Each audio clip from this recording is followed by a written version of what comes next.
Halo semuanya, pada kesempatan kali ini saya akan membuat lagi tutorial baru untuk mata kuliah pemrograman mobile web.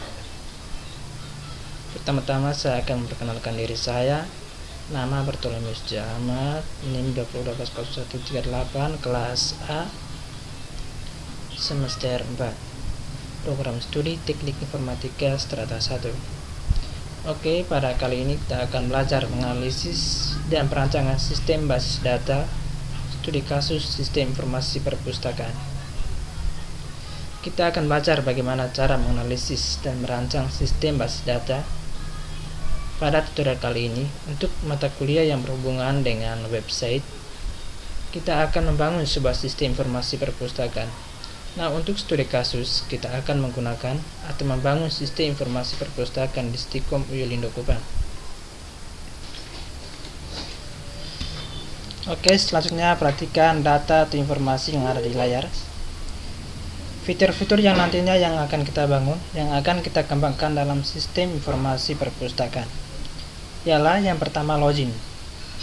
Login ini dilakukan oleh dua orang aktor, yaitu yang pertama adalah login. Login ini yang kedua adalah pengunjung, yang dimaksudkan adalah petugas yang ada di perpustakaan. Sedangkan pengunjung itu terdiri dari dosen, karyawan, mahasiswa, dan masyarakat. Kemudian berikut adalah mengolah data profil. Semua data profil ini tujuannya adalah untuk memberikan informasi profil perpustakaan di Stikom UI Lindo Kupang. Kemudian berikutnya adalah mengelola data admin.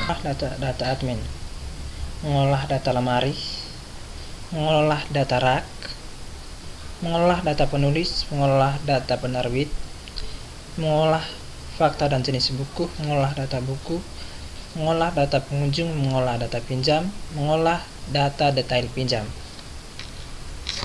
Cara mengelola data admin, data lemari, data rak. Kenapa harus ada fitur mengelola data lemari dan rak? Karena perpustakaan itu sudah tentu ada lemari dan ada rak yang berfungsi untuk menyimpan buku-buku. Satu lemari memiliki banyak rak. Kemudian ada tabel yang namanya tabel penulis, ada tabel penerbit, dan ada tabel jenis buku. Penulis, penerbit, dan jenis buku ini berhubungan dengan tabel buku karena satu buku pasti memiliki penulis, memiliki penerbit, dan digolongkan dalam jenis buku apa. Kemudian berikutnya adalah mengolah data pengunjung. Pengunjung yang nantinya akan dikunjung di kampus Stikom UI Lindo Kupang. Kemudian berikutnya mengolah data pinjam atau detail pinjaman. Untuk fitur login ini dapat diakses oleh admin dan pengunjung. Kemudian mengolah data profil ini dapat diakses oleh keduanya. Tapi untuk admin dia bisa melakukan CRUD. CRUD artinya menampilkan atau menambahkan data baru, membaca atau melihat data, mengubah data, menghapus data, dan mencari data. Sementara untuk pengunjung hanya bisa read, hanya bisa melihat data atau membaca data saja. Kemudian fitur mengelola data admin.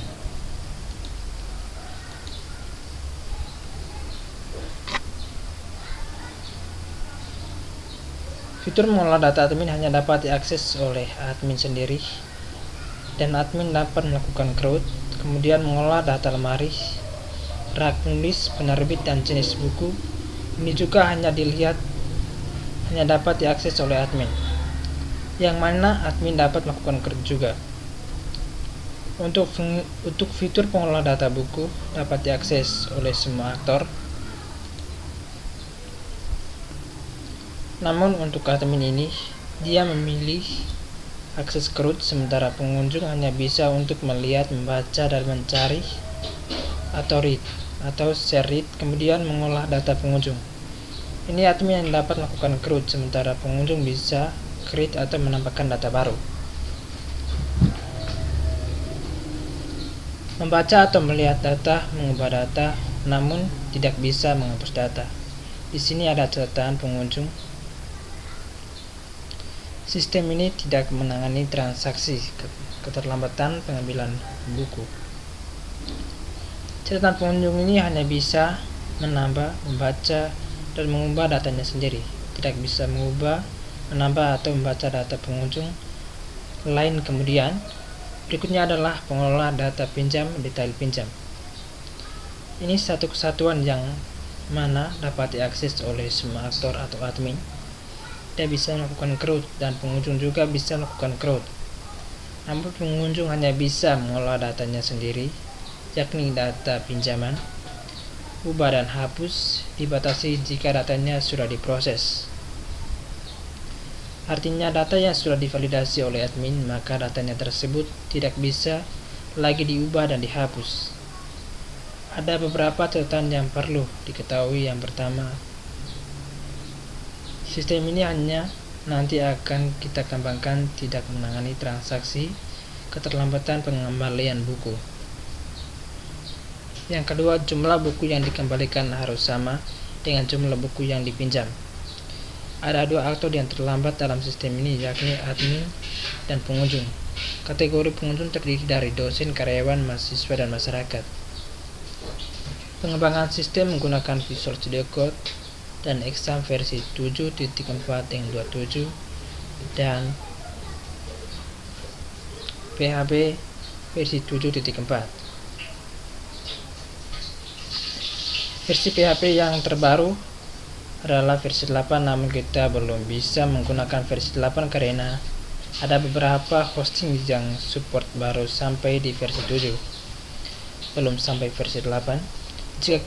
Jika kali ini kita memilih menggunakan bahasa pemrograman PHP versi yang ke-7, fungsi-fungsi produk dianalisis atau ditentukan berdasarkan permasalahan yang terjadi di perpustakaan Stikom Yelindo Kupang, yaitu tata letak buku atau tata letak buku itu tidak disimpan atau tidak diletakkan berdasarkan rak-rak yang sesuai. Kemudian ada penambahan buku ataupun jika ada penambahan lemari atau rak, maka itu perlu pendataan ulang lagi. Kemudian untuk pengunjung, dari setiap pengunjung yang datang ke kampus Stikom Yelindo Kupang mau melakukan pinjaman dan mengambil buku, wajib mendata dirinya terlebih dahulu. Kemudian mereka bisa melakukan pinjaman. Kemudian mereka bisa melakukan pinjaman buku yang nantinya akan di-approve oleh admin. Berdasarkan permasalahan ini adalah kurang lebih dari 10 tabel. Ada tabel admin, tabel lemari, tabel rak, tabel buku, tabel penulis, tabel penerbit, tabel pengunjung, tabel pinjam, tabel detail, tabel profil, dan tabel jenis. Untuk membuat sistem pengembangan informasi perpustakaan Stikom di Yelindo Kupang, kita di sini mempunyai 10 tabel. Namun jika kita menambahkan fitur-fitur baru lagi, maka kita akan membutuhkan tabel-tabel tambahan. Yang pertama adalah kita membutuhkan tabel admin. Tabel admin ini berfungsi untuk menyimpan data admin yang terdiri dari beberapa atribut. Pertama, ID admin dengan tipe datanya primary key atau increment. Artinya penomoran ID-nya secara otomatis di MySQL. Kemudian adalah nama dengan tipe datanya teks. Kenapa kita menggunakan tipe datanya teks? Karena nama ini memiliki jumlah karakter yang tidak sama antara satu dengan yang lain. Sama halnya dengan tempat tanggal lahir, kita menggunakan tipe datanya date. Kemudian alamat dan email. Telepon kita menggunakan tipe datanya teks.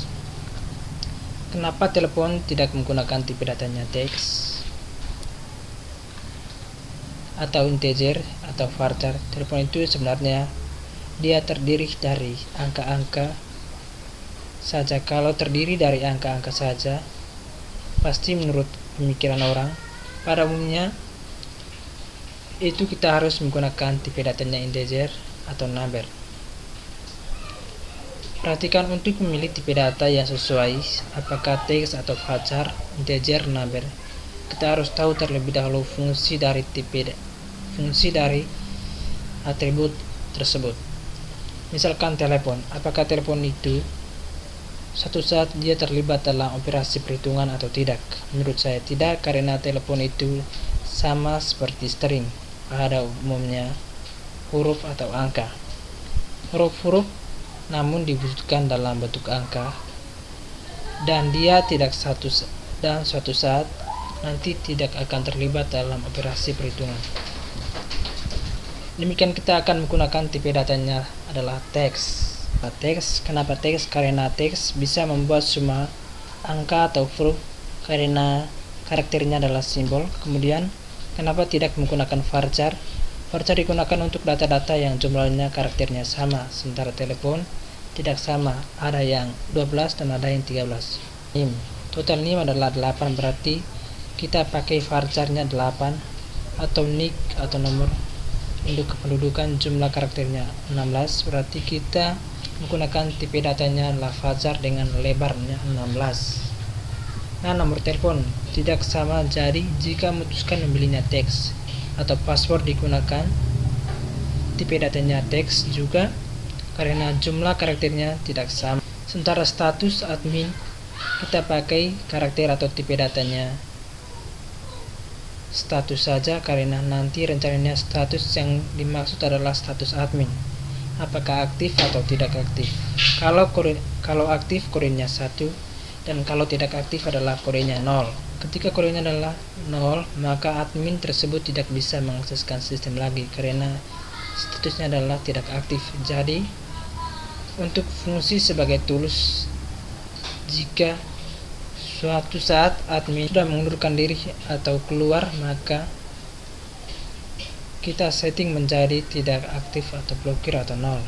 Kita lanjut ke tabel berikutnya adalah tabel rak atau tabel lemari.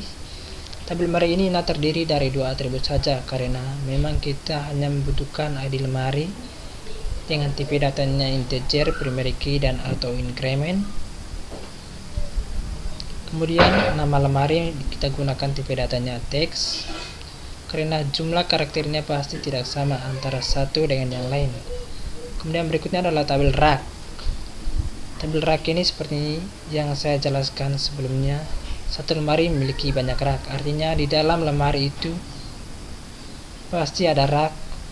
Rak dimiliki oleh sebuah lemari, maka dari itu lemari dan rak harus saling berhubungan antara satu dengan yang lain. Nah, di sini rak ada ID rak, tipe datanya integer merupakan primary key dan atau increment, dan nama tipe datanya teks. Kemudian ID lemari integer. Nah, ID lemari kita kasih nama foreign key. Dia berelasi dengan ID lemari yang ada di atas yang primary key di ID lemari pada tabel lemari. Satu lemari memiliki banyak rak. ID lemari ini bisa isi dengan tabel buku. Jadi ID lemari ini bisa memiliki banyak jumlah raknya yang ada di dalam lemari. Itu namun lemari hanya ada satu, ID tidak sama antara satu lemari dengan lemari yang lain. Tarik garis relatifnya, maka ID lemari yang primary key ini akan ditarik ke bawah menuju ke ID lemari yang foreign key. Ketika lemari dan rak yang sudah ada, selanjutnya adalah kita membuat tabel penulis dan tabel penerbit dan tabel jenis buku. Ketika tabel ini akan berhubungan dengan tabel buku. Kenapa? Karena satu buku memiliki satu penulis, satu buku memiliki satu penerbit, satu buku memiliki satu jenis, atau sebaliknya satu penulis bisa menulis banyak buku. Satu penerbit bisa menerbitkan banyak buku, dan satu jenis buku bisa memiliki banyak buku. Jadi relasi yang terjadi ada relasi waktu many. Penulisan ini sifatnya unik karena ada primary key. Ini namun ada foreign key yang artinya dia bisa duplikasi. Jadi kalau ditarik garis relasi ID penulis di tabel penulis berelasi dengan ID penulis di tabel buku. ID penerbit di tabel penerbit berelasi dengan ID penerbit di tabel buku. Dan ID jenis buku di tabel jenis berelasi dengan ID jenis buku di tabel buku. Ini ketiganya saling berelasi. Pertama, tabel penulis, ID penulis tipe datanya integer, primary key atau increment. Sementara nama tipe datanya teks, tempat tanggal lahir tipe datanya teks, karena lebar datanya tidak sama antara satu dengan data yang lain. Tanggal lahir tipe datanya date, alamat tipe datanya teks, email tipe datanya teks, telepon tipe datanya teks, status tipe datanya char. Nah, status ini aktif dan tidak aktif. Jadi kita bisa menggunakan angka 0 dan 1. Kemudian berikutnya adalah tabel penerbit, terdiri dari ID penerbit, tipe datanya integer, primary key, dan atau increment. Nama tipe datanya teks, alamat tipe datanya teks. Kenapa? Karena terdiri dari huruf dan angka. Data yang tidak sama antara satu data dengan data yang lain. Kemudian tabel atribut berikut adalah kode email, telepon, tipe datanya semua status char. Ini kemudian tabel jenis buku terdiri dari dua, yaitu jenis buku integer, primary key atau increment. Nama digunakan teks. Untuk jenis buku misalkannya buku ekonomi, berita, fisika, non-fiksi, buku rohani. Nanti kita buat kategori-kategori buku komputer dan sebagainya, sama seperti buku Gramedia. Setiap buku itu diletakkan di lemari atau di rak, di mana setiap lemari itu mempunyai kategori-kategori kiri, misalnya buku komputer dengan bahasa komputer, kemudian kamu sendiri. Jadi jenisnya yaitu nanti akan mengikuti atau simpan di tabel jenis buku. Setelah itu tabel buku terdiri dari ID buku dengan tipe datanya integer, primary key, dan atau increment. Judul dan intisari judulnya teks. Kenapa? Karena terdiri dari beberapa angka dan lebar datanya antara satu record atau satu data dengan data yang lainnya tidak sama. Intisari tipe datanya teks. Kenapa? Karena terdiri angka lebar datanya tidak sama, jumlah datanya terbatas, jumlah tidak bisa atau banyak sekali, ada sedikit. Kemudian tahun terbit kita gunakan tipe datanya varchar. Lebarnya 4. Tahun terbitnya tidak terlibat dalam operasi perhitungan. Jadi kita menggunakan angka saja dengan jumlahnya karakternya. Lebar karakter adalah 4.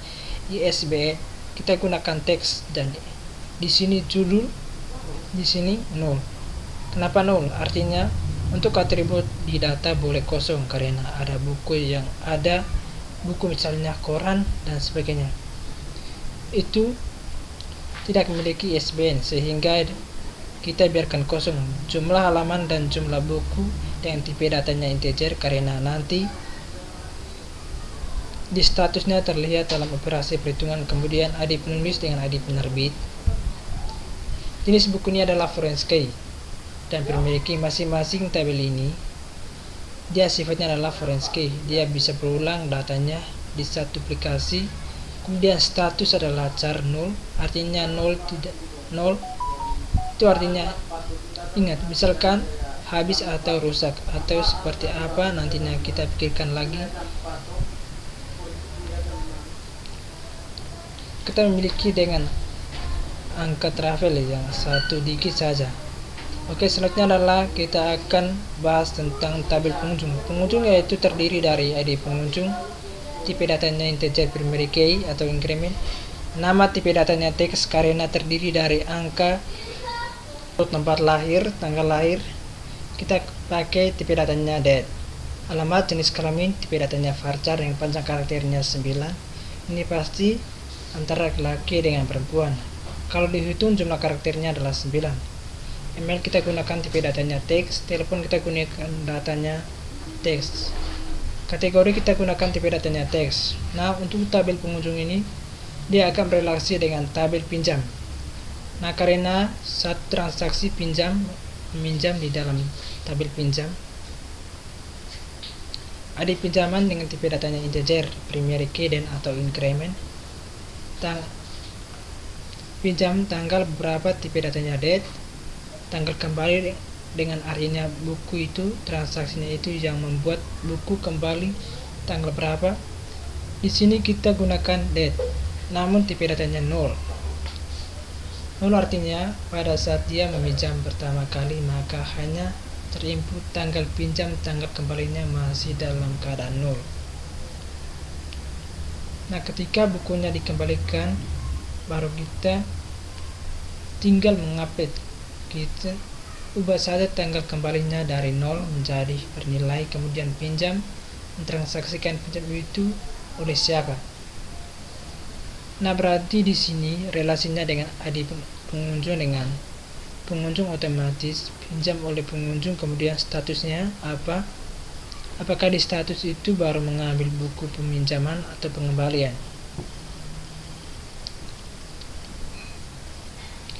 Kemudian diserahkan, nah, artinya admin siap menyerahkan ID adminnya ke. Kemudian satu transaksi pasti ada banyak buku yang dipinjam. Jadi kalau ada buku yang dipinjam maka harus ada satu tabel lagi, yang satu tabel detail. Ada detail pinjam terdiri dari ID, detail, primary key dengan atau increment. Dia berelasi dengan tabel pinjam, kemudian berelasi dengan tabel buku. Ini artinya di transaksi peminjam, buku apa saja yang dipinjam dan jumlah berapa, seperti itu. Jadi dalam satu transaksi pinjaman pasti berhubungan dengan pengunjung. Pengunjung yang melakukan pinjaman kemudian berhubungan dengan tabel buku, yang mana buku apa yang dipinjam, kemudian tinggal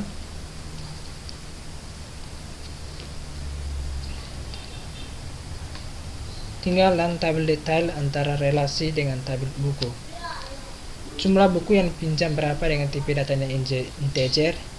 Ini adalah rancangan sistem informasi perpustakaan yang akan dibangun dalam semester ini dalam mata kuliah desain website.